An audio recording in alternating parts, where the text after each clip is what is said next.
रात के तकरीबन 2 बजे थे। रास्ता इतना सुनसान और डरावना था कि वहां सिर्फ हवा के सरसराने की आवाज थी। एक नशे में धुत आदमी अपनी बाइक पर सवार बड़ी मुश्किल से संतुलन बनाते हुए आगे बढ़ रहा था। नशे की वजह से वह ठीक से बाइक चला नहीं पा रहा था। अचानक वह आदमी एकदम से रुक गया। उसे किसी के होने का एहसास हुआ। वह लड़खड़ाता हुआ बाइक से उतरा और थोड़ा और आगे जाकर देखा। रास्ते के ठीक बीचों बीच एक खूबसूरत लड़की खड़ी थी। पिछली तरफ से भी वह बेहद खूबसूरत लग रही थी। शराबी के गंदे इरादों ने जोर मारा। उसने सोचा, अरे वाह, ये तो जंगल में मंगल हो गया। इस सन्नाटे भरी रात में रास्ते के बीचों बीच इतनी बला की खूबसूरत हसीना, किस्मत मेहरबान हो तो ऐसी। फिर नशेड़ी तेजी से 2 कदम लड़की की ओर बढ़ा। तभी अचानक लड़की रोने लगी। मुझे बहुत दर्द हो रहा है, प्लीज कोई है, मुझे हॉस्पिटल ले चलो, मैं प्रेग्नेंट हूँ। शराबी ने हंसते हुए कहा, ए छोरी, ये ड्रामा बंद कर। ये सब किसको बता रही है? सीधी तरह से मेरे साथ चल, तेरा ये सारा दर्द अभी मिटा दूंगा। और ये हॉस्पिटल क्या लगा रखा है? आज की रात तू मेरी है। तभी अचानक वह लड़की पूरी तेजी से पीछे मुड़ी। वह कोई लड़की नहीं थी, वह एक डरावनी खूंखार चुड़ैल थी। उसका चेहरा बेहद डरावना था। यह देखकर शराबी के रोंगटे खड़े हो गए। चुड़ैल ने हाथ में चाकू लेकर उस शराबी का सर ही धड़ से अलग कर दिया। वह चुड़ैल जोर जोर से चुभने वाली आवाज में हंसने लगी। इस भयानक घटना के ठीक 1 घंटे बाद उसी रास्ते पर एक ऑटो रिक्शा आगे बढ़ रहा था। तभी उसकी नजर सामने रुकी हुई उसी चुड़ैल पर पड़ी। ये देखकर ऑटो ड्राइवर गाड़ी से उतरा और उसके पीछे गया। चुड़ैल ने भी उससे रोते हुए कहा, मुझे बहुत दर्द हो रहा है, प्लीज कोई है, मुझे हॉस्पिटल ले चलो, मैं प्रेग्नेंट हूँ। ये बात ऑटो वाले को भी नाटक लगी। उसने कुछ दूसरा ही सोचा। अंधेरी रात, सुना रास्ता और तू खड़ी अकेली है। शिकार खुद सामने आया है। तेरा दर्द, तेरा रोना सब बहाना है। मैं जानता हूं यहां सिर्फ मेरा राज चलेगा, क्योंकि ये रात सिर्फ मेरी है।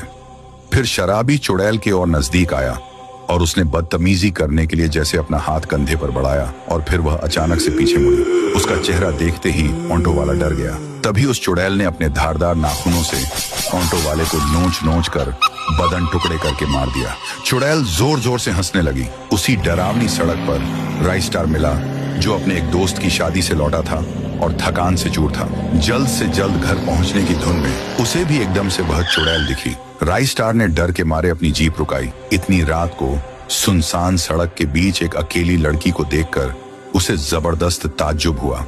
फिर राइस्टार जीप से उतरकर उसके पीछे गया और विनम्रता से पूछा, अरे बहन जी, आप इतनी रात को यहाँ पर, कोई परेशानी है क्या? मुझे बताइए, मैं आपकी कुछ मदद कर सकता हूँ। आपको कुछ परेशानी तो नहीं? उसकी यह नेक आवाज सुनकर चुड़ैल पलक झपकते ही उसने अपना चेहरा डरावनी चुड़ैल से बदलकर एक खूबसूरत चेहरा बना लिया। फिर वह पीछे मुड़ी और रोते हुए, मेरा 9वां महीना चल रहा है, मैं प्रेग्नेंट हूँ, प्लीज मुझे हॉस्पिटल ले चलो। राइस्टार नेक था, उसने तुरंत हाँ कर दिया। अरे हाँ, क्यों नहीं, चलो, हॉस्पिटल यही नजदीक ही होगा, जल्दी करो, तुम मेरी गाड़ी में बैठो। जैसे ही चुड़ैल जाकर जीप में बैठी, राइस्टार भी ड्राइवर सीट पर बैठ गया।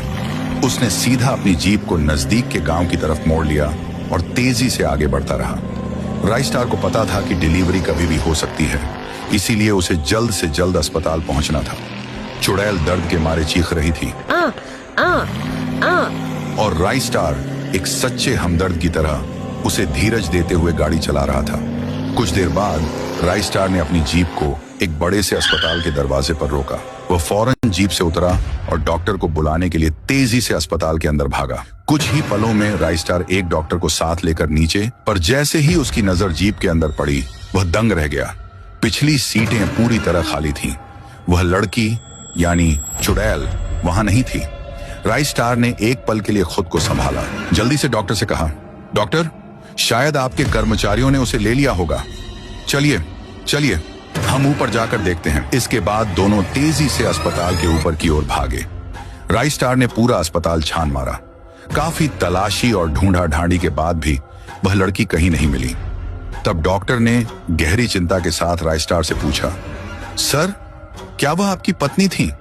राइस्टार ने जवाब दिया, जी नहीं, वह सड़क किनारे रोते हुए मिली थी। उसने मुझसे कहा कि मेरा 9वां महीना है, मुझे दर्द हो रहा है, मैं प्रेग्नेंट हूँ। मुझे उसकी हालत का अंदाजा आ गया, इसलिए मैंने उसे अपनी गाड़ी में लिया और अस्पताल ले आया। फिर डॉक्टर मुस्कान के साथ बोला, मतलब आपका भी सामना हो गया। राइस्टार चौंक गया और कहा, तुम कहना क्या चाहते हो? डॉक्टर ने धीरे से कहा, प्रेग्नेंट लेडी की यह कहानी यहाँ का बच्चा बच्चा जानता है। अगर आप इन बातों पर यकीन नहीं करते तो मैं आपको डराऊंगा नहीं, पर आपसे पहले भी कई राहगीर उस महिला को हमारे अस्पताल लेकर आने का दावा करते हैं। वैसे आपको जाना कहाँ था? यह सुनकर राइस्टार के पैरों तले जमीन खिसक गई। उसने हकलाते हुए कहा, मुझे जाना तो कहीं और था, पर उसे अस्पताल पहुंचाने के लिए इस रास्ते पर आ गया। अब मैं चला हूं। इतना कहकर राइस्टार तुरंत अपनी गाड़ी में बैठा और दोबारा अपनी मंजिल की तरफ जाने लगा। सड़क से गुजरते हुए वह एक चौराहे के पास पहुंचा। ये वही चौराहा था जहां से मुड़कर उसे दूसरी तरफ जाना था, पर उस महिला की वजह से उसे गांव के रास्ते पर आना पड़ा था। राइस्टार ने आगे की तरफ चलना शुरू किया। चलते चलते उसके मन में कई सवाल आ रहे थे। कौन होगी वो औरत? जाने दो, इतना क्या सोचना है। और तभी राइस्टार को एक लंबे और बड़े ट्रैफिक जाम का सामना करना पड़ा। राइस्टार ने यू टर्न लेने के लिए स्टीयरिंग घुमाई और पीछे देखने के लिए नजर डाली। एक खून से लथपथ वही लड़की उसकी गाड़ी की पिछली सीट पर बैठी उसे घूरे जा रही थी। वह डरावना दृश्य देखकर उसके रोंगटे खड़े हो गए। राइस्टार झट से नीचे उतरा और दूर हट गया। उसकी हिम्मत नहीं हो रही थी कि वह पिछली सीट पर अंदर देखे। खुद को कांपते हुए संभालते हुए उसने किसी तरह पिछली सीट पर नजर घुमाई, पर वहां कोई नहीं था। तभी अचानक एक हॉर्न पीछे से बजा और एक कार तेजी से पीछे से निकल गई। जो कुछ भी हो रहा था सब उसकी कल्पना से परे था, पर आज यह सब देखकर उसे गहरा डर लगने लगा था। बिना कुछ सोचे वह फिर से गाड़ी में बैठा और वहां से पूरी रफ्तार से निकल गया। अगले दिन राइस्टार ऑफिस में बैठा जरूर था, पर उसका ध्यान कहीं और था। उसके आसपास सब अपने अपने काम में मशगूल थे, पर उसके दिमाग में कल रात की वो डरावनी घटना घर करके बैठी हुई थी। उसे इस तरह खामोश और गुमसुम बैठा देखकर उसकी एक सहकर्मी राधिका, जो राइस्टार को पसंद करती थी, राइस्टार के पास आई और कहने लगी, हेलो, क्या सोच रहे हो? उसकी बात सुनकर राइस्टार अपने ख्यालों से बाहर आया और कहा, अरे राधिका, तुम? हाँ, बोलो ना, क्या काम था? राधिका बोली, सुबह से ना हाय हेलो किया, न एक बार भी पीछे मुड़कर देखा, बस गुमसुम से बैठे हुए हो। कोई और मिल गई है क्या? राइस्टार ने बोला, क्या कुछ भी बोलती रहती हो, बोलो ना क्या बात है। राधिका ने बताया, कल घर में पूजा है, सबको बता दिया है, तुम्हें भी आना होगा, और वैसे भी कल छुट्टी है तो कोई बहाने नहीं चलेंगे। राइस्टार अभी भी कुछ सोच रहा था। उसका ध्यान बिल्कुल भी राधिका की तरफ नहीं था। और फिर तभी अचानक ऑफिस के सारे लाइट बंद हो गए। लोग काम करते करते गायब हो गए। राइस्टार को कुछ समझ में नहीं आ रहा था। वह धीरे धीरे डरते हुए आगे बढ़ा। उसके मन में कई सवाल थे। लोग कहाँ गए? अचानक लाइट कैसे बंद हो गई? राइस्टार ने ऊपर देखा तो एक ट्यूब लाइट बंद चालू हो रहा था। राइस्टार दरवाजे की तरफ बढ़ा, तभी अचानक वह लड़की प्रकट हो गई। राइस्टार कांपते हुए बोला, तुम यहाँ, तुम वही हो ना? और तभी एकदम से वह गायब हो गई। राइस्टार ने पीछे देखा तो वह वहां थी और तुरंत गायब हो गई। राइस्टार के रोंगटे खड़े हो गए। उसने जैसे ही पीछे मुड़ा तो वह लड़की राइस्टार के पास भागते हुए आ रही थी, पर उसको जल्द ही एहसास हुआ कि वह बस सपना देख रहा है। राधिका बोली, अरे क्या हुआ? कब से कहाँ खोए हुए हो? क्या हुआ? अब बताओ भी। राइस्टार ने डरते हुए कहा, राधिका, अरे कल रात दोस्त की शादी थी ना, तुम लोग तो चले गए और मैं थोड़ी देर बाद 4:30 पर यहाँ से घर के लिए निकला। शहर से थोड़ी दूर पहुंचा, तभी मुझे सड़क की दूसरी तरफ एक लड़की रोती हुई मिली। उसने मुझसे कहा कि वह 9 महीने की प्रेग्नेंट है और उसे लेबर पेन शुरू हो चुके हैं। मैंने बिना कुछ सोचे समझे उस लड़की को अपनी गाड़ी में बिठाया और पास ही के गांव के अंदर गाड़ी मोड़ ली और अस्पताल ले आया। पर जब हम अस्पताल पहुंचे तो पता चला कि वह औरत गाड़ी में नहीं थी। उसकी बात सुनकर राधिका ने मजाक में कहा, प्रेग्नेंट लेडी के भूत की मदद की है। हाँ, भूत। तुम पहले शख्स नहीं हो, कई लोगों ने अनुभव किया है। वह औरत जिसे तुमने लिफ्ट दी थी, उस लड़की को एक बेटी थी और वह दूसरी बार प्रेग्नेंट थी। उसका पति थुंग था और उसके घर वालों को बेटा चाहिए था।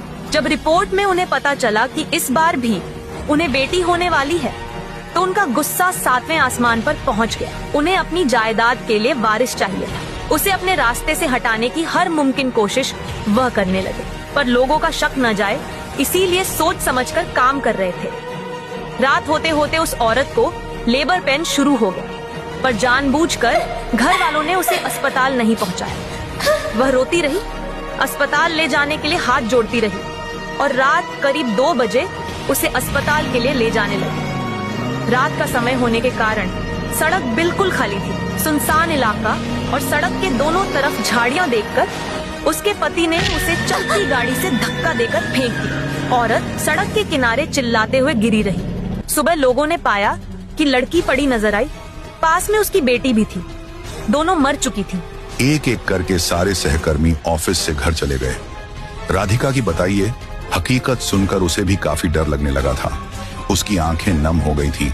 बगैर कुछ बोले उसने अपनी जीप से ऑफिस से घर जाने लगा। घर में पहुंचकर राइस्टार बिस्तर पर शांति से लेट गया, पर उसके दिमाग में उसी बेबस लड़की का रोता हुआ चेहरा आ रहा था। वो उठकर बैठ गया। उसने जल्दी से टेबल पर रखी जीप की चाबी उठाई और उसी लड़की को एक बार देखने के लिए घर से बाहर निकाला। जीप लेकर वह दोबारा शहर की तरफ जाने लगा। कुछ ही देर में वो उस जगह पहुंच गया था जहां कल रात उसने लड़की को लिफ्ट दी थी। पल भर वहीं रुका रहा। सड़क काफी सुमसाम और काफी घनी झाड़ियों से घिरा हुआ था। राइस्टार अपनी गाड़ी में वैसे ही बैठा रहा। जीप के उसने आगे पीछे देखा, कहीं वो लड़की तो नहीं। अगले कुछ मिनट गहरा सन्नाटा पूरे इलाके में छाया रहा। अगले ही पल ऊपर से घने बाल नीचे से सरकते हुए नजर आए, फिर आधा चेहरा ऊपर से अंदर झांकता हुआ दिखाई दिया। राइस्टार गाड़ी शुरू की और तेज रफ्तार से घर की तरफ जाने लगा। सुबह हो चुकी थी। अच्छी तरह तैयार होकर वो अपनी गाड़ी में बैठ गया। राधिका के घर जाना था। वो भी राधिका को मन ही मन पसंद करता था। आज घर में पूजा भी थी, तो आज अच्छा मौका था उसे अपने दिल की बात बताने का। डरावनी बात उसके दिमाग को परेशान कर रही थी। अगर राधिका हाँ बोलेगी तो उसके साथ यह शहर हमेशा के लिए छोड़कर कहीं दूर चला जाऊंगा। राधिका के घर पहुंचा। राइस्टार ने देखा कि टेबल पर रखी एक तस्वीर को लोगों ने काफी फूल माले चढ़ाए थे। शायद राधिका के घर में किसी की बरसी थी।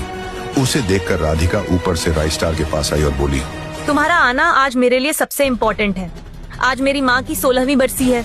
चलो पूजा स्टार्ट करते हैं। फिर दोनों तासेवर के पास गए। राधिका आंखें बंद करके खड़ी थी। राइस्टार ने जैसे तस्वीर को देखा, उसके होश उड़ गए। तस्वीर को देखकर उसे समझ आ गया कि जिस प्रेग्नेंट लड़की को उसने लिफ्ट दी थी वो राधिका की ही माँ थी। वह हैरान हो चुका था, पर अगले ही पल उसने खुद को संभाल लिया। उसने राधिका को आई लव यू बोलकर प्रपोज कर दिया। राधिका ने भी गुलाब देकर आई लव यू कह दिया। राइस्टार ने उसके माँ की तस्वीर को देखकर कहा, माँ मैं आपकी बेटी से बहुत प्यार करता हूँ और शादी करना चाहता हूँ। आपका आशीर्वाद चाहता हूँ। और माँ की तस्वीर के सामने हाथ जोड़े खड़ा था और राधिका की आंखों से खुशी के आंसू बहने लगे। राइस्टार ने कहा, मुझे सब पता चल गया है राधिका कि तुम उनकी पहली बेटी हो, और मैं तुम्हें यकीन दिलाता हूँ तुम्हारी माँ और तुम्हारा बदला मैं जरूर लूंगा। वह क्रूर पति, वह हैवान थूंग थूंग, उसका आज आखिरी दिन होगा। फिर कुछ देर बाद राइस्टार राधिका के पापा थूंग थूंग के घर के दरवाजे पर पहुंचकर डोरबेल बजाया। ऊपर से थूंग थूंग की माँ राइस्टार के सामने आई और पूछा, क्या काम है, तुम कौन है? इतना कहते ही राइस्टार ने उसका सर ही धड़ से अलग कर दिया। माँ चिल्लाते हुए मर गई। उसके बाद राइस्टार दूसरे कमरे में पहुंचा। वहां थूंग थूंग के पापा तेज आवाज में टीवी देख रहे थे। राइस्टार ने उसका भी सर बेरहमी से काट डाला। अब बचा था थूंग थूंग। राइस्टार भागते हुए ऊपर वाले कमरे में पहुंचा। वहां थूंग थूंग गहरी नींद में सोया हुआ था। राइस्टार ने उसे जगाया। थूंग थूंग जगा और जैसे ही राइस्टार की तरफ देखा, वैसे ही राइस्टार ने उसके बदन के 4-5 टुकड़े कर दिए। उस प्रेग्नेंट लड़की की आत्मा को ठंडक मिली। उसके बाद रात 2 बजे किसी को उसकी आत्मा दिखाई न दी। अगर राइस्टार के बहादुरी के लिए एक लाइक सब्सक्राइब ठोक कर जाए, इस बार का लाइक 10,000 लाइक का है। अगर आप पूरा कर दें तो इससे भी खतरनाक स्टोरी आएगी, और कमेंट में इस स्टोरी के लिए 2 शब्द छोड़कर जाए